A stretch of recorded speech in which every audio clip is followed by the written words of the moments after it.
So if we look at mind mapping for a little while, one of the really good things about mind mapping is it's a method to be able to gather information together. So that's basically what you're doing. So sometimes I might have interviewed everyone in a company or the top 50 people that are involved in something, and also gone and look at records, those sorts of things. So you're gathering information and then you're starting to plot it down and you're starting to make connections and you're starting to see patterns.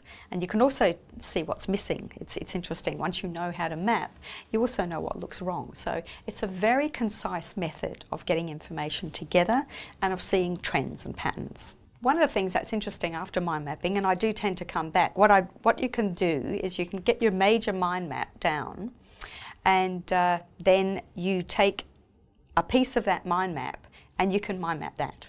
So at the moment, there's a very large mind map that I've got going on the neurophysiological effect of touch and eye gaze on healing. So it's going across 5 great big post-it pieces of paper, and it's not finished. And what I'm then doing is taking the obvious areas of importance that a lot of things connected to, like cortisol or massage, and they're getting their own map. So those secondary maps are something which is really useful.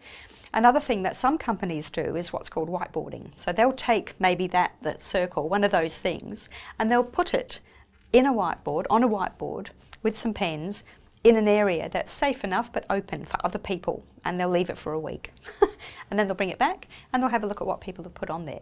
And people in companies get better and better at doing that. If that's sort of thing that's positive in your organisation, you get amazing whiteboard mind maps from that.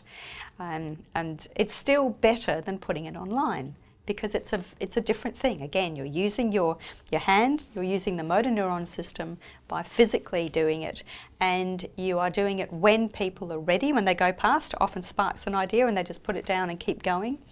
And it's a completely different part of your brain that you're using when you're using your hand. So whiteboarding is an interesting part of the process too.